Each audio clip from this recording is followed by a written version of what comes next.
combination of resistances.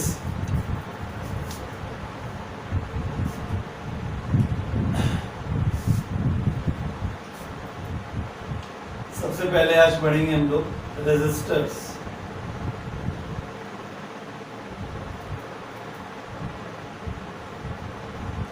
Resistors क्या होते हैं?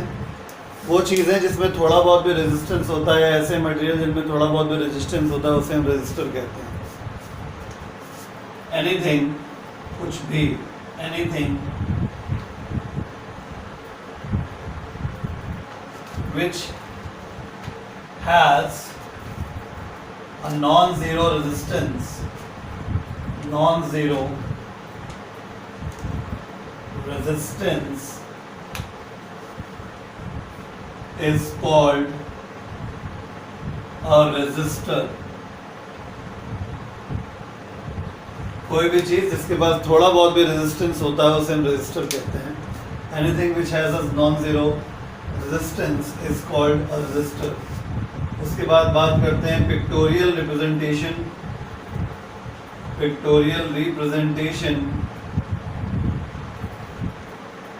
Pictorial representation of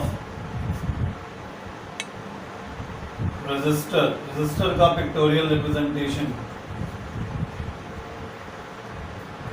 it can be represented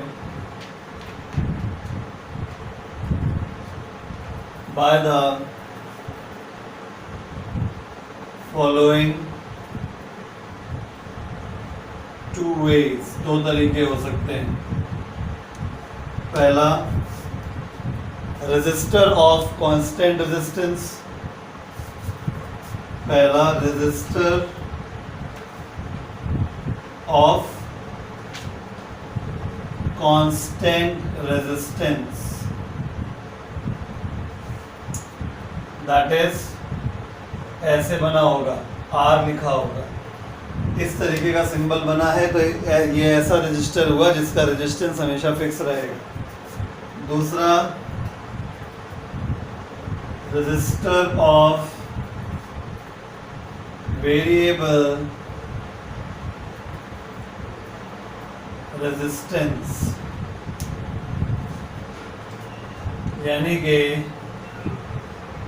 इस तरीके से बनता है। इसके लिए RH लिखा जाता है। रियोस्टेट, RH का मतलब रियोस्टेट होता है। रियोस्टेट एक ऐसी डिवाइस होती है जिससे हम लोग सर्किट में रेजिस्टेंस की वैल्यू को कम या ज़्यादा कर सकते हैं। ठीक है, तो यानी ये सिंबल है एक ऐसे रजिस्टर का जिसकी वैल्यू कम या ज़्यादा हो सकती है। डिपेंड करेगा, क्वेश्चन में बताया जाएगा, अगर आएगा भी सवाल में तो आपको बताया जाएगा कि इसकी वैल्यू बढ़ाई जा रही, घटाई जा रही, क्या किया जा रहा है, बताया जाएगा। बस आपको फिलहाल सिंबॉलिकली मुझे ये समझाना है कि ऐसा बना हो तो रेजिस्टेंस जो होगा उसकी वैल्यू फिक्स मानेंगे, और अगर ऐसा बना है तो इसका मतलब रेजिस्टेंस की वैल्यू चेंज हो सकती है। ज़रूरी नहीं है कि चेंज हो ही रही हो, मतलब ये है कि अगर ये कहीं पे लगा है तो इसका मतलब वहाँ पे इस चीज़ का फीचर मौजूद है कि इसको हम रेजिस्टेंस कम या ज़्यादा कर सकते हैं। अब हम बात करेंगे कॉम्बिनेशन ऑफ रेजिस्टर्स की। ठीक है,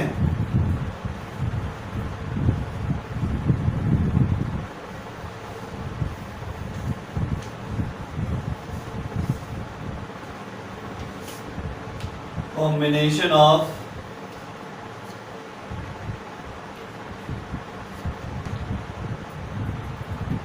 resistors।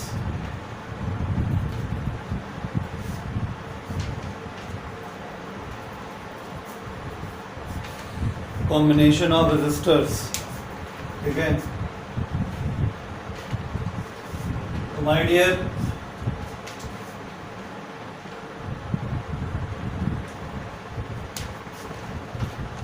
रेजिस्टर्स का कॉम्बिनेशन दो तरीके से होता है basically. Two or more resistors can be connected by the following two ways। पहला, सीरीज कॉम्बिनेशन,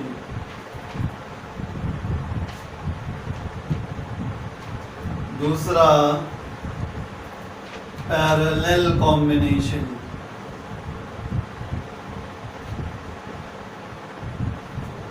हेडिंग डालेंगे सीरीज कॉम्बिनेशन।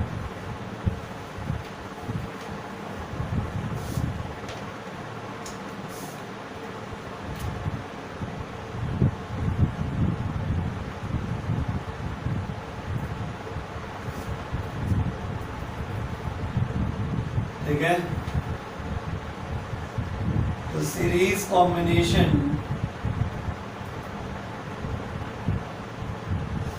सीरीज कॉम्बिनेशन या कनेक्शन ऑफ 3 resistors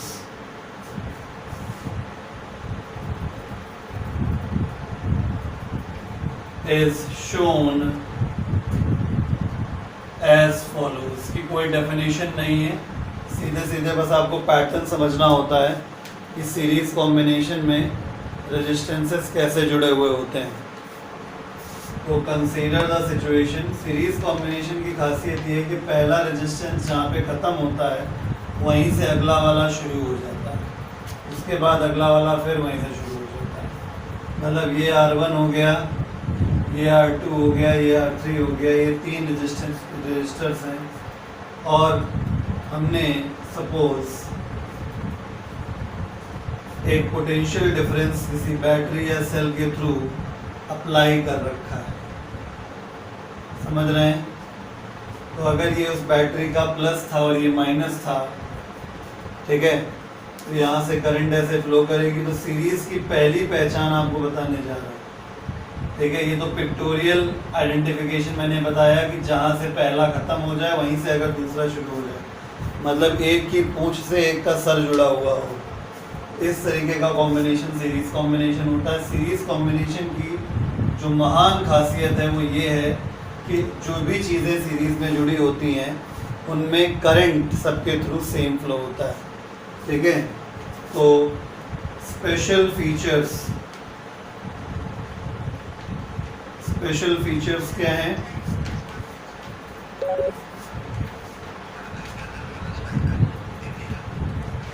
एक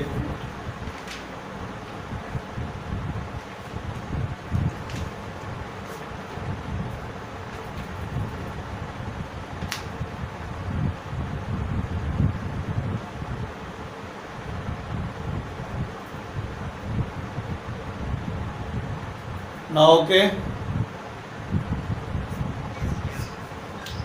स्पेशल फीचर्स, 2 स्पेशल फीचर बताऊंगा। पहला क्लियर दिख रहा है, ठीक है। तो current through each component connected in parallel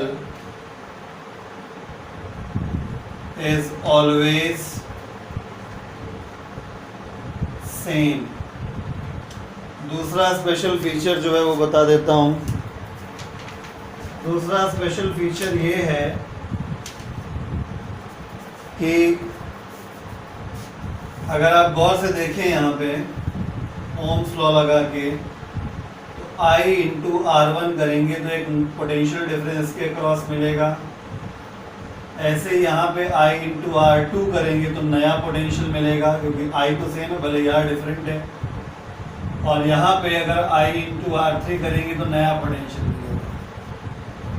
तो ऐसा देखा गया है कि जितना पोटेंशियल हम प्रोवाइड करते हैं, जितना भी पोटेंशियल हम प्रोवाइड करते हैं, मतलब बैटरी या सेल के थ्रू, ठीक है, तो वो पोटेंशियल का टोटल इन सब के बराबर होता है। यानी potential across each, sum of potential across each component connected in series equal to total supply voltage. यानी आप मोटा मोटा स्ट्रेट फॉरवर्ड एक लाइन में कह सकते हैं पोटेंशियल्स आर एडेबल, ठीक है। लेकिन मैं फिर भी आपको लैंग्वेज में लिखूंगा, sum of potential difference across each component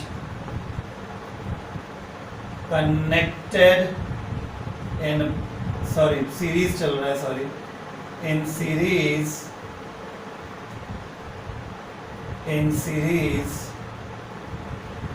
sum of potential difference across each component connected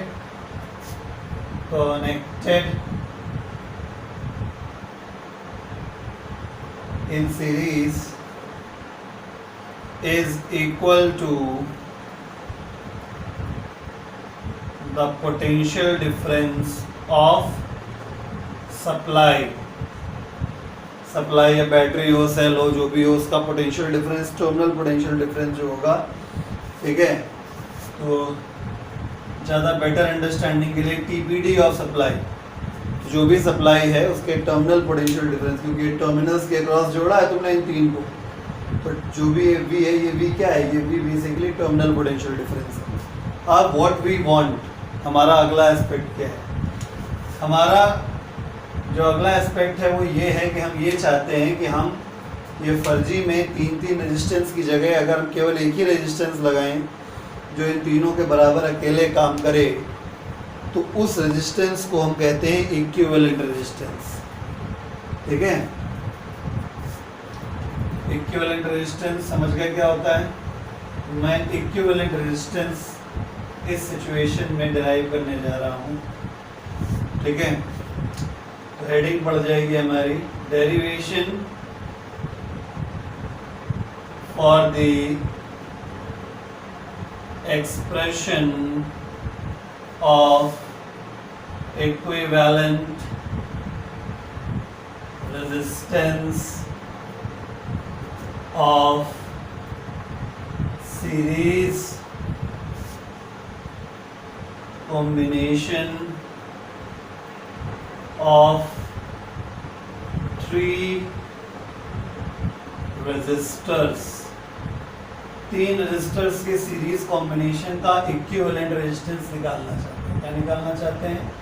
equivalent resistance. तो कंसीडर द सिचुएशन, अगर ये इक्विवेलेंट हम निकालेंगे तो जो इक्विवेलेंट वाला रेजिस्टेंस आएगा वो इक्विवेलेंट इसीलिए कहा जाएगा कि अगर उसको हमने सेम बैटरी से जिसका सेम पोटेंशियल डिफरेंस हो कनेक्ट कर दिया जाए तो ये भी उतनी ही करंट खींचे, उतनी ही करंट ड्रॉ करे जितना पहले ड्रॉ किया जा रहा था।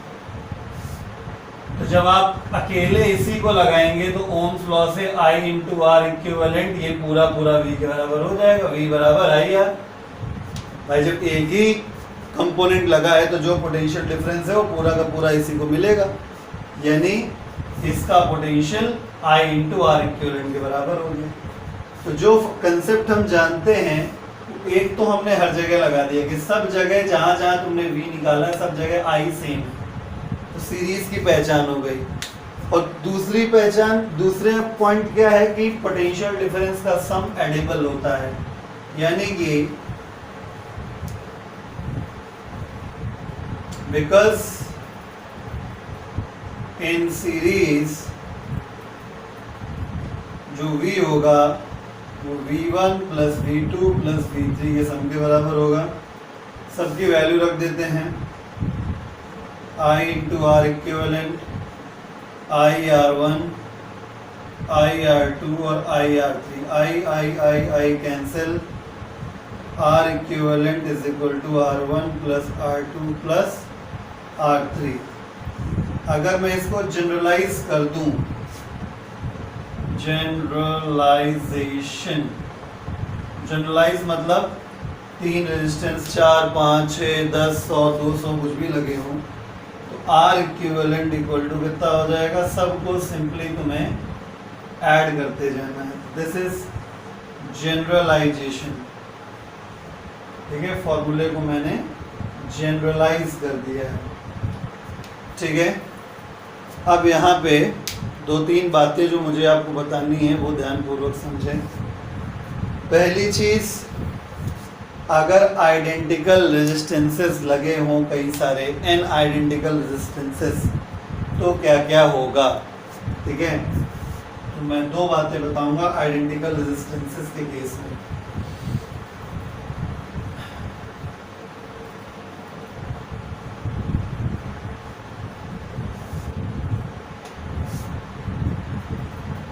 if n identical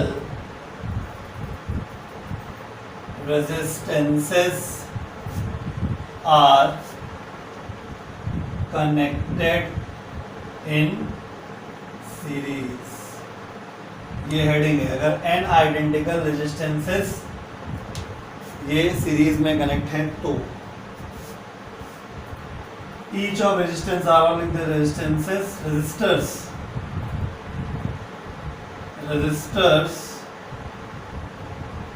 each of resistance are connected in series, are connected in series। तो जो मैं पहली बात यहाँ बताने जा रहा हूँ कि अगर n आइडेंटिकल रेजिस्टेंसेस सीरीज में कनेक्ट होते हैं तो जो इक्विवेलेंट रेजिस्टेंस आता है वो NR आ जाएगा, क्योंकि R plus R plus R plus R कितने बार? n बार, तो NR आ जाएगा। पहली चीज तो ये हो गई।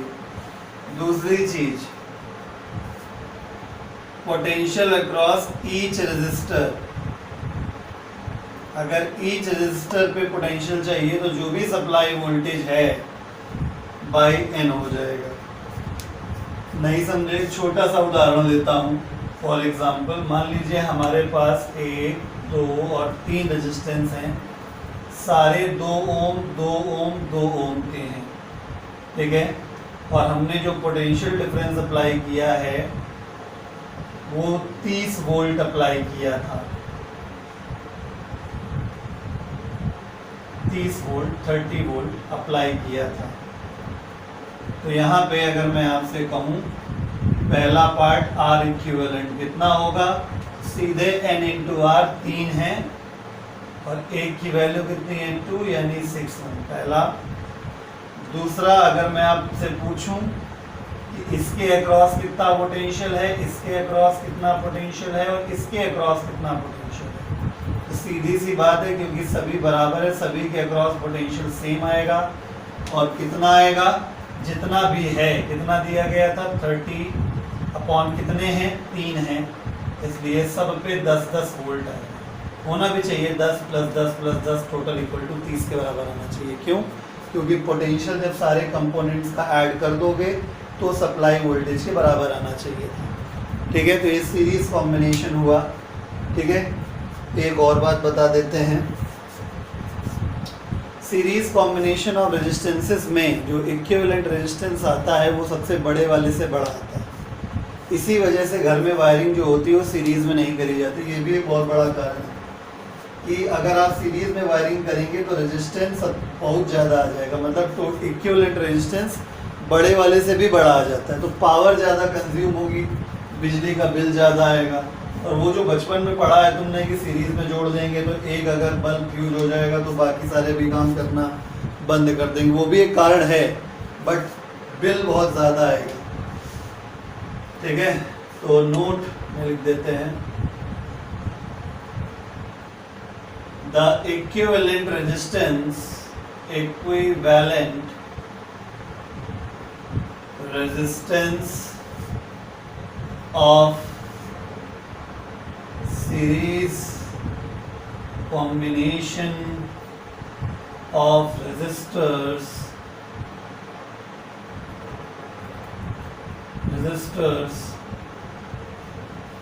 is always greater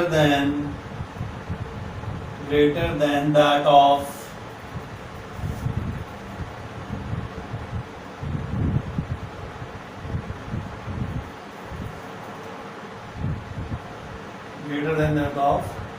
the largest available resistance, ठीक है।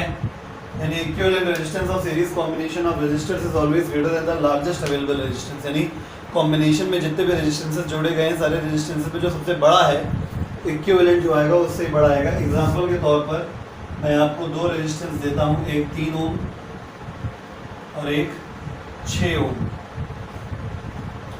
अगर मैं इसका इक्विवेलेंट निकालता हूँ तो ये R1 हुआ और ये R2 हुआ। मैं अगर इक्विवेलेंट निकालूंगा, R इक्विवेलेंट अगर मैं आपसे पूछूं यहाँ पे, तो क्योंकि सीरीज कॉम्बिनेशन में equivalent resistance R1 plus R2 होता है, इसलिए इक्विवेलेंट रेजिस्टेंस जो हो जाएगा वो 3 + 6 = 9 ओम आया, जो कि क्लियर साफ साफ दिखाई दे रहा है कि इक्विवेलेंट रेजिस्टेंस जो है वो बड़ा है। इससे बड़े वाले रेजिस्टेंस R1 और R2 में R2 वाला बड़ा है और R2 से भी R इक्विवेलेंट बड़ा है। आई बात समझ में? इस प्रकार से आप ये समझ सकते हैं कि सीरीज कॉम्बिनेशन में इक्विवेलेंट रेजिस्टेंस बड़े वाले से भी बड़ा आता है। चलिए अब बात कर लेते हैं पैरेलल कॉम्बिनेशन के बारे में। ठीक है, इतनी सारी चीजें पैरेलल कॉम्बिनेशन में भी पढ़नी है। हेडिंग है हमारी पैरेलल कॉम्बिनेशन। पैरेलल कॉम्बिनेशन क्या वाला है ये भी देख लीजिए। तो पैरेलल कॉम्बिनेशन of 3 resistors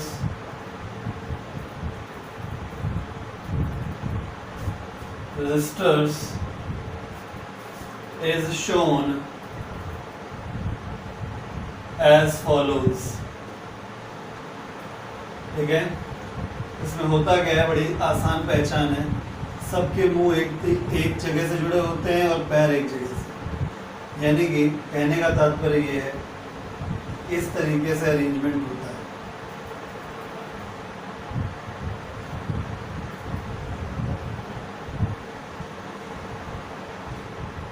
ये और ये इस तरीके से।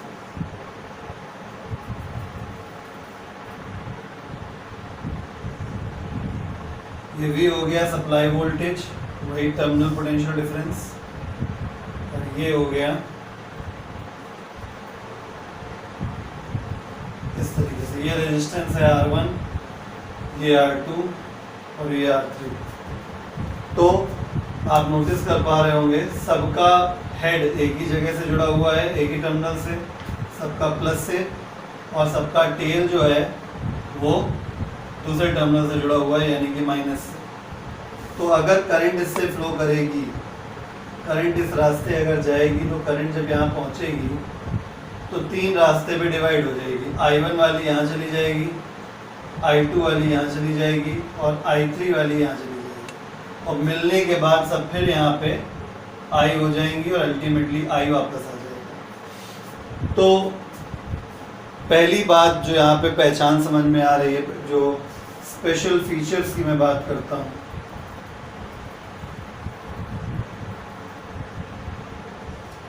स्पेशल फीचर्स में पहला फीचर तो यही है कि ये करंट का डिस्ट्रीब्यूशन इस प्रकार से होता है कि हर जगह पोटेंशियल सेम मिलता है। मतलब आप अगर ऐसे भी ना समझो तो आप देखिए, इन दोनों टर्मिनल्स को सेम बैटरी से जोड़ा गया है, इसको भी उसी बैटरी से जोड़ा गया है और इसको भी उसी बैटरी से जोड़ा गया है। यानी जितना आपने वोल्टेज का सप्लाई किया और सारे टर्मिनल देखिए, ये भी इसी बैटरी के प्लस से जुड़ा है, ये भी इसके माइनस से जुड़ा है, और सभी इसी प्रकार से जुड़े हैं, यानी सभी बैटरी में बराबर तरीके से जुड़े हुए हैं। इसका मतलब ये हुआ कि सभी को पोटेंशियल सेम मिलेगा। आई बात समझ में? यानी हर कंपोनेंट के पास जो पोटेंशियल डिफरेंस आएगा वो सेम आएगा।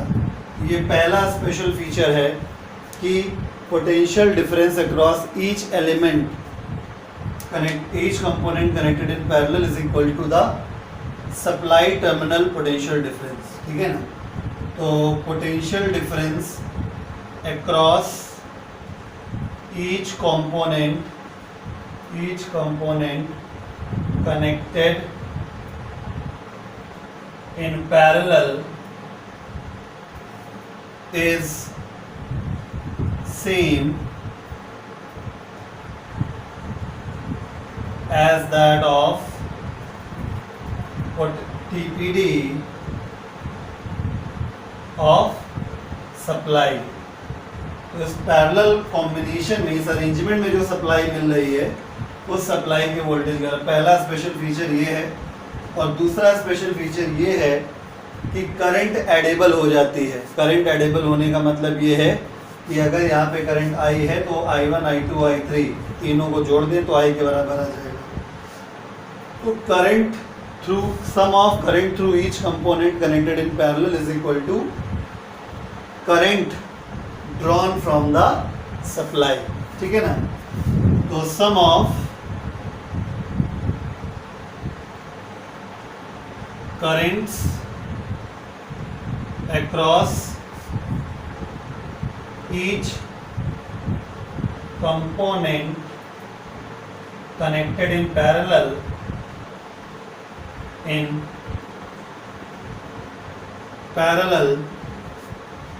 is equal to the current drawn from supply. Current drawn from supply। ठीक है, यानी current is addable I equal to I1 plus I2 plus I3। ये दो स्पेशल फीचर्स हो गए। अब आगे की कहानी, हम चाहते हैं कि हम ये तीन रेजिस्टेंस पैरेलल में इतना बड़ा बवाल क्यों करें। हम सिंपली एक रेजिस्टेंस लगाएंगे जो इक्विवेलेंट होगा और तीन के बराबर अकेले काम करेगा। हम अब डिराइव करने जा रहे हैं derivation for the expression of equivalent resistance of parallel combination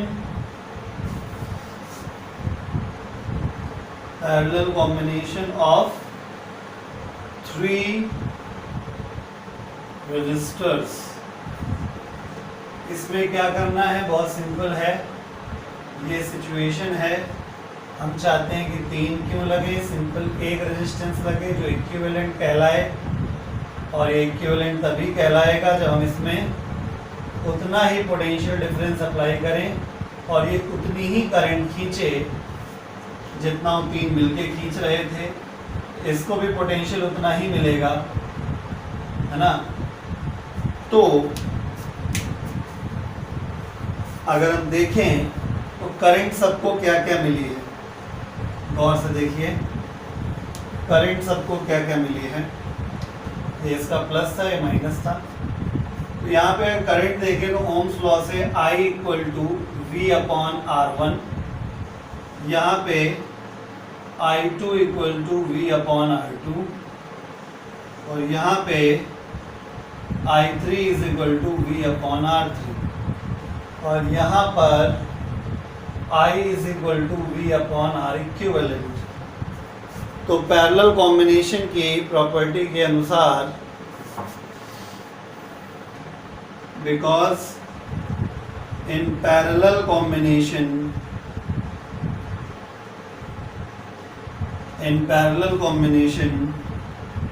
I बराबर I1 plus I2 plus I3 value put कर देते हैं, तो V/R equivalent is equal to V/R1 plus V/R2 plus V/R3। V सारे कैंसिल हो जाएंगे, तो 1/R equivalent is equal to 1/R1 plus 1/R2 plus 1/R3। कहने के लिए तो तीन का ही फॉर्मूला आ गया, but I want to generalise this. Generalise कर देते हैं।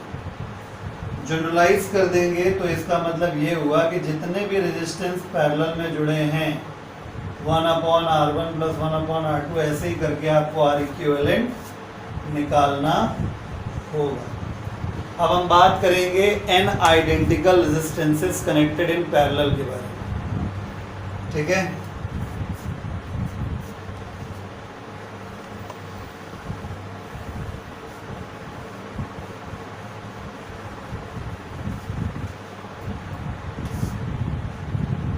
If n identical resistances each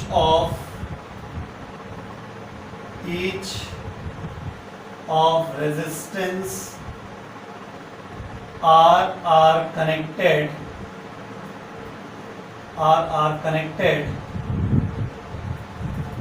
in parallel,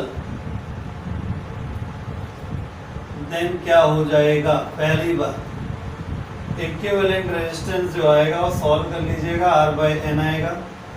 दूसरी बात करंट सब में जो आएगी, करंट इन ईच कंपोनेंट, या आप कह सकते हैं each branch, current in each branch, current in each resistor, ये बात ध्यान रखिएगा। यहाँ पे ईच रजिस्टर का मतलब है एक ब्रांच में एक रजिस्टर लगा हुआ है, ठीक है। यानी आप मोटा मोटा अगर कहें तो यहाँ पे हम बात ब्रांच की ही कर रहे हैं, ठीक है।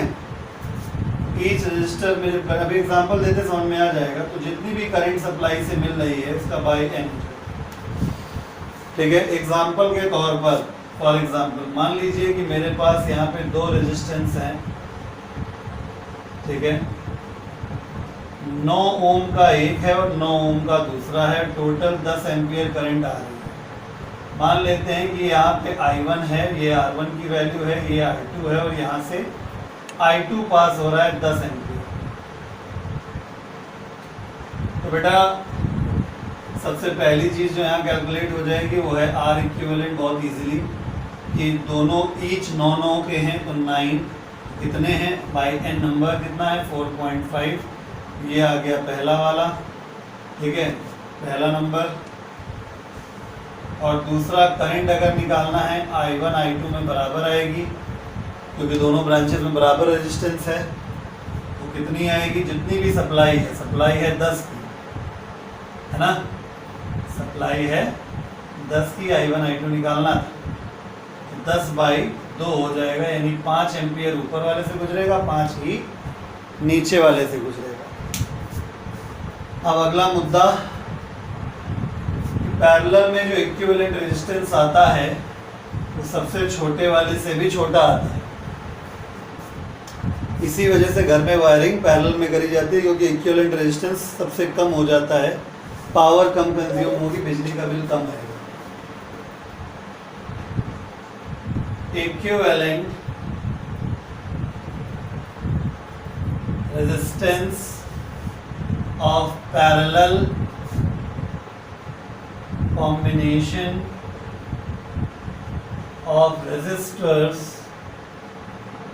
is always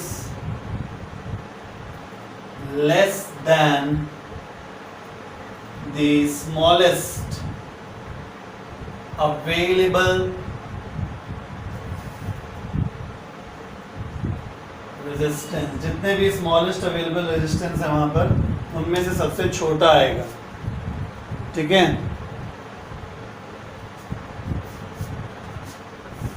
ओके, एग्जांपल के तौर पर R1 की वैल्यू 6 ओम, R2 की वैल्यू 3 ओम। अगर हम इक्विवेलेंट निकालें यहाँ पे, फॉर्मूला मैं आपको एक डायरेक्ट बता रहा हूँ, केवल दो रेजिस्टेंस के लिए याद रखना, 1/R = 1/R1 + 1/R2 करने से बेटर है अगर केवल दो ही हैं तो डायरेक्ट फॉर्मूला लगा लीजिएगा, R1 R2/R1 + R2।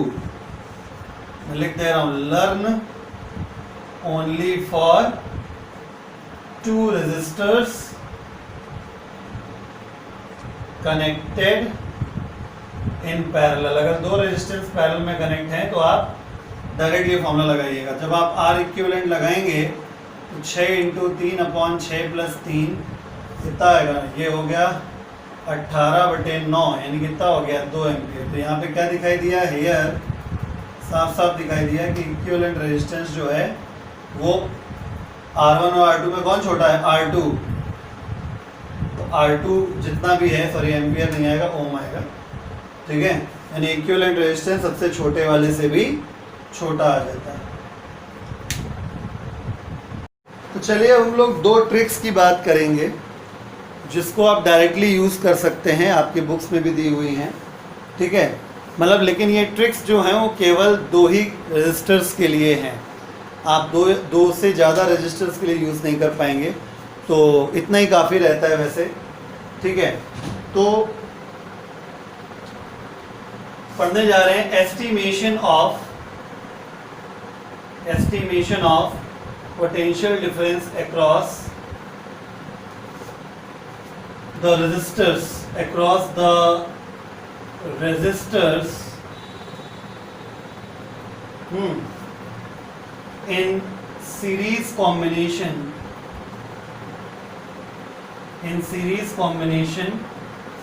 of 2 resistors। यानी अगर 2 रेजिस्टर्स हैं, पॉइंट टू बी नोटेड, तो अलग अलग रेजिस्टर पे पोटेंशियल डिफरेंस क्या आएगा ये देखना है। कंसीडर द सिचुएशन, मान लीजिए कि हमारे पास ये 2 रेजिस्टर्स हैं और जो पोटेंशियल डिफरेंस हमने अप्लाई किया है वो टोटल V वोल्ट अप्लाई किया, आप चाहें तो ऐसे भी बना सकते हैं, ठीक है। ये रेजिस्टेंस R1 है, ये R2 है, तो यहाँ पे जो पोटेंशियल आएगा वो V1 आएगा और यहाँ पोटेंशियल जो आएगा वो V2 आएगा। तो डायरेक्टली बिना कुछ कैलकुलेशन करे आप निकाल सकते हैं पोटेंशियल। कैसे? बहुत आसान तरीका है। अगर आपको V1 निकालना है या V2 निकालना है तो बहुत सिंपल तरीका है। अगर आपको V1 कैलकुलेट करना है तो आप पहले तो टोटल V लिखेंगे, फिर आपको जैसे V1 यानी R1 वाले पे निकालना है तो आपको R1 से मल्टीप्लाई करना है और R1 और R2 से डिवाइड कर देना। इसी प्रकार जैसे V2 निकालना है तो आपको R2 से मल्टीप्लाई करना है और R1 और R2 के एडिशन से डिवाइड करना है, ठीक है। होपफुली आप समझ गए होंगे। मतलब एग्जाम्पल के तौर पे अगर मैं बात करूं, ये मान लीजिए ये 2 ओम का और ये 3 ओम का, ठीक है। तो और यहाँ पे जो बैटरी लगाई गई है वो 10 वोल्ट सप्लाई दे रही, 10 वोल्ट, ठीक है। इस जगह पर अगर मुझसे कोई कह दे यहाँ पे V1 और यहाँ पे V2 है, निकालो, तो मैं क्या करूँगा? बहुत सिंपल तरीका है। V1 निकालने के लिए पहले तो टोटल V लिखना है, चाहे V1 हो चाहे V2। तो टोटल V हमने लिख लिया। तो V1 निकालने, V1 2 के अक्रॉस है तो इंटू 2, इसमें इंटू 3 क्योंकि 3 के अक्रॉस है, अपॉन इनको ऐड कर देना है तो 2 + 3, तो 5 दूनी 10, ये हो गया 4 वोल्ट, अपॉन 2 + 3, ये हो गया 3 दूनी 6 वोल्ट। आंसर आना भी यही चाहिए था। क्यों?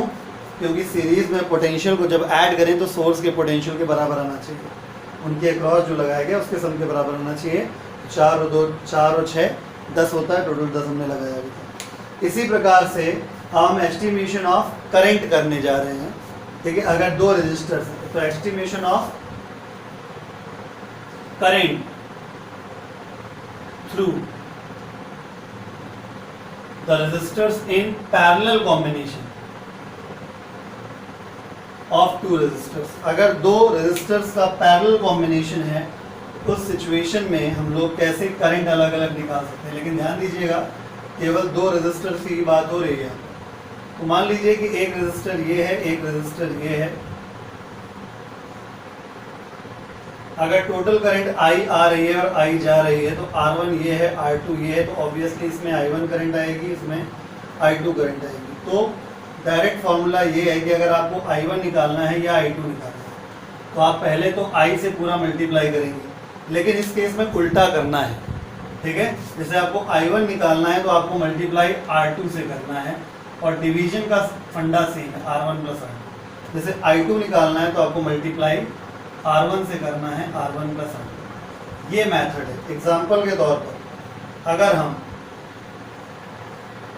वही एग्जाम्पल 10 एम्पियर करंट लेते हैं टोटल, ठीक है। R1 की वैल्यू अगर 2 एम्पियर है और R2 की वैल्यू अगर 3 एम्पियर है, सॉरी 3 ओम है, और इसमें अगर I1 जा रहा है, इसमें I2 जा रहा है, तो हम डायरेक्टली कैलकुलेट कर सकते हैं। कैसे?